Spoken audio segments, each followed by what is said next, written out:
office as usual. Lawrence Gilligan joining me, and we have a very special guest. It's baseball season, so we got the man of baseball. I mean, the man. Hey, not only the man, but the guy who will always be in Colorado Rockies history as far as the only rookie ever to bat 309. Coming in, and that's outstanding. Finishing in the top 10 in batting average. I mean, just talk about your season, man. You unbelievable. Yeah, it went well individually. I couldn't ask for anything more. Obviously, as a team, we didn't do as well as we wanted to, but we always got next year, and that's how baseball is. You got the next day, and see what happens next year. Do you feel like I just talk about being in the lineup? They kind of shuffled you around a little bit. Right. Where did you get the sense of finally being comfortable? I don't know. Obviously, I was batted probably 1 through 9, almost everything were except first, I think, all year, and getting shuffled around like that, it's not too tough, but you're just happy when you go to the field and you're in the lineup and your name's up there. You're like, all right, I get to play today. I'm excited. Well, you thinking you're going to be in part of the all-rookie team and all that stuff? Because there was you mentioned as rookie of the year for a while there, and then all of a sudden, all these writers across the country, it's like they go to bed when the Rockies are playing, so they don't know about you. For you to finish in the top 10 and batting among the rookies, at number 6, and not even get a sniff like that, don't you think some of the guys are like uninformed? Or I know you don't care about individual accolades, but you got to wonder about that stuff. I don't know. I sit there and I just hope, that when I get to the field the next day that I'm in the lineup and I can contribute to the team. And as long as I'm hitting, I know I'm going to be in the lineup. And that was all I was worried about, is just trying to help the team out. And all that stuff, it's going to take care of it. You know how it is. It's going to take care of itself, whether it's good or bad. You just got to roll with it. And I'm just blessed for getting the opportunity this year to be in the lineup every day. Yeah, you really try to perfect your craft in AAA, but this year you got a lot of majority of your time up in the big leagues. A guy like Jim Tracy as your manager, a guy like Jason Giambi that's just kind of hanging around. The list goes on and on, trying to soak up that knowledge, right? Yeah, definitely. It's overwhelming when you get there. You got a lot of guys with experience and guys that you can bounce information off of, and getting that opportunity from Skip, Jim Tracy, to play all year. And he challenged me. He obviously challenged me with my defensive side and my offensive side, and he wanted me to be the best player that he thought I could be, and I can't thank him enough for that. But having that, that wealth of knowledge up there is unbelievable, and you got to take advantage of it every day. What about, like Tracy being gone now? And I guess Giambi is really considering making him the manager. Right. Yeah, he got an interview. But you, like there's always, at the end of the season, there's always trade rumors and stuff like that. And, people, one guy blogging like, oh, yeah, Pacheco, he's great value. We could get a picture for him. Are you hearing anything about yourself as far as trade and all this stuff going on? I don't know if I'm that important. But I don't hear anything like that. I don't know. We obviously as players don't know until that stuff happens. We try to not look at it, but it's kind of tough sometimes when you see you get online, you see some of those rumors. You're like, oh, that, all right. Talking about me, huh? Yeah. So, but it's fun. It's part of the business. It's part of the game, and like I said, I'm just happy I got the opportunity this year to get a chance to play. How often did your family get a chance to go? Were they just kind of living with you for a while? Or what? Well, I'm lucky I have family up there, so they didn't have to stay with me. So I got a kind of a break from them. But it's awesome being that close and having them come up every home series pretty much. And my sister lives up there, and that's the people you want to share, especially that experience with. They've been there through the ups and downs. So for them, it's kind of a treat for them to be able to experience that as well.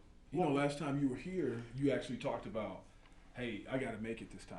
Mm-hmm. You remember that? Yeah, I remember that. You went out and did it. I mean, you left here. You remember that? Don't you remember? Yeah. You left here with that mindset. I mean, what was it? Just because you were that focused and you felt like, hey, look, this has got to happen, or did you have some breaks, or how did this all work out? A lot of baseball has to do with being in the right place at the right time, I think, but you do have to have that mindset, especially, being an athlete. You got to have that confidence in yourself, even when some people don't. And you got to just look at your goal and do everything you can and focus all your energy to it. And if it happens, it happens. If it doesn't, you did everything you possibly could. So. What were the fans like out there treating you? You know, it's obviously was a season you want to kind of forget and try to build off of, but the fans seem to be really behind you guys out there. The fans in Denver are unbelievable. It didn't matter whether we were playing well or playing bad. They were always there to support. And they yelled at us a couple of times, and it was definitely okay. I was wondering why they weren't yelling more at us. Yeah. But they were still coming. They're supportive, and that's a great place to play. That stadium. I know you guys probably been there. It's unbelievable. It's just a good place to watch a ball game. You know what? You've had a front row to the season, so we could just watch it on TV. Me and Lawrence, like he's pulling for his A's or whatever. Yeah. We watch Yeah. TV. But are you surprised with the two teams that are in it? And if not, why not? I couldn't tell you which teams were going to be in it at the beginning of the year, but the teams that are in it right now definitely deserve to be there. Detroit has unbelievable pitching. They can hit. And the Giants are just. I hate playing them every year. They just don't give up, and they know how to play the game. And 1 through 9, they're ball players. As you can see, they know how to play, and they know how to play together. So it's fun to watch.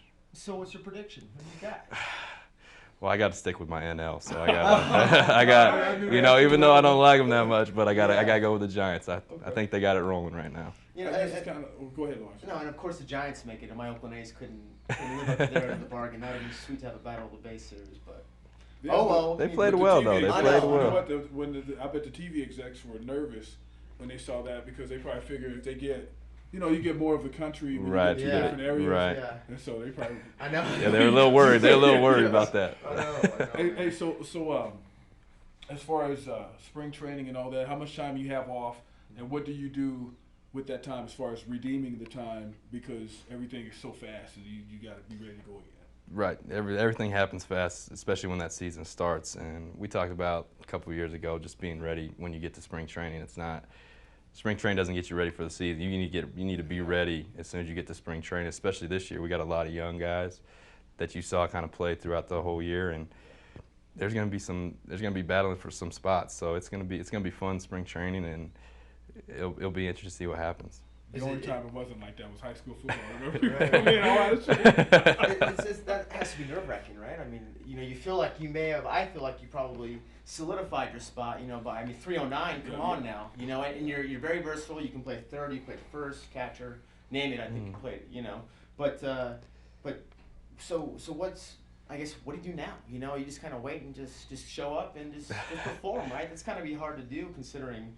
Now you're not sure who the new manager is going to be. Who knows what they're going to think. Right, and that's the stuff you kind of need to not worry about. You just need to take care of yourself and be ready for your team when you get there and be ready to do what you're asked. And especially for myself, be ready to play third, be ready to play first, catch, do whatever they ask because that's what my position is right now. And I don't have a solidified spot really. I mean, yeah, it's nice to have that year that I just had, but nothing in baseball is promised. It's a business. You could be gone. Things could happen in a blink of an eye. So you just got to get ready and just appreciate the opportunities I think you get. You guys you keep up with the Lobos and Ray Birmingham? Oh yeah. Like you guys, you probably when you got to the league, you probably realized that they know about you guys hitting, right? I mean, because the reason I say that there actually are major league organizations that if they have some kid that's going to college that they plan on getting later, they would actually encourage them to come here because Ray is so good with teaching people how to hit. Yeah, Ray's done unbelievable with that program, and I think he was the right man for the job, and he brings that mental and that confidence, that ego to the game that you need in baseball, and especially any sport. You kind of need that I'm better than you attitude all the time, and that's what Ray kind of gives those guys, and that's why they can hit. Hitting's 90% mental, they say. So, and Ray gives it to them. Last but not least, how about the Lobos football team, huh? Hey, well, being all Lobos here, it's about time to see some W's on that on the schedule. You know what I mean? I'm happy for the state. We needed that, and Dave's done a great job over there, and I think they're going to continue to get better. And watching them play is fun this year. It is fun. But I was watching them when we weren't winning, so I'm Lobo through and through. Well, hey, what about? I know that you can play some basketball, man. Because Some of the other people that have come in have been multi-sport guys. Yeah. Did you hang up your shoes, man? If we had a court in the back, right here at the back of the station, can we go out there and get it on, man? What's up? Well, I bet you we could. We could try. We definitely could try. Mentally, I think I could do it. Physically, I don't know. I don't know where that J is at right now. I haven't done it in a while, but I still got the basketball shoes. I still order a pair every year just in case. I might not use them, but I got them sitting there. Like, Mom, I tell my mom I'm gonna go play. She goes, "You better not go." Yeah. I'm like, all right. Yeah, because dude, like who was the guy who like hurt his wrist playing Nintendo or something? Oh, yeah. I couldn't tell you. See, you don't want to be that. Yeah, Guitar Hero playing. It was a Guitar Hero? I think it was Guitar Hero. I can't remember who it was. I don't know. It was for Detroit, I think he was. I don't know. James Parr, you ever talked to James? Oh yeah, what definitely. What is he doing now? He's getting himself ready for the spring training, and he's gonna give it another go, and hopefully he can get a spring training invite and try out with a team. And obviously he has a skill to do it, and it's just whether physically he's capable enough to do it. And I think he's going to be ready for spring training this year. I've talked to him a couple times, and he's excited. So we'll see what happens. Hopefully I get to throw with him this offseason a little bit. Oh, that'd be cool. Yeah. Two former LaQuaver guys. Maybe you guys get Gilligan out there. Well, we could get him out there. We'll get you out there. Hey man, how does he do when you guys do the workouts? He comes and give me these stories like, yeah man, I was working with Pacheco. Yeah, I was right on him, man. We were running together. I did not say that. I'm embellishing the story. I gotta get you in trouble. Oh man. How did that go? We've done that twice, but the time he was out there, he did well, and we're gonna get him out there. We're definitely gonna get him out there again this year. I know he just ran a marathon. Adrian already tweeted at me. Oh, okay. Now, what would you say? You were saying like, oh, man, I want to get throw up sick. We can get you there. We definitely get you there. Come on, man. What are you doing? Interview's over. Thank you. Thanks. Appreciate it. We'll see. No, I'm excited, man. Yeah. Let's go on. Yeah, he just ran a marathon. He told me so. He's Yeah, half marathon. So Yeah, he did. He ran a half. with no training, so that's impressive. He's ready for you guys. Yeah, I think he is. Let's go.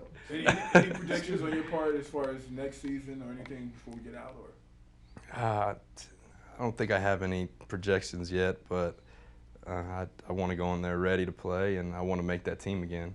what do you do for an encore, man? Because I mean, you really had a good year. Yeah, but as any other player, I think any other baseball player, you can do better than that.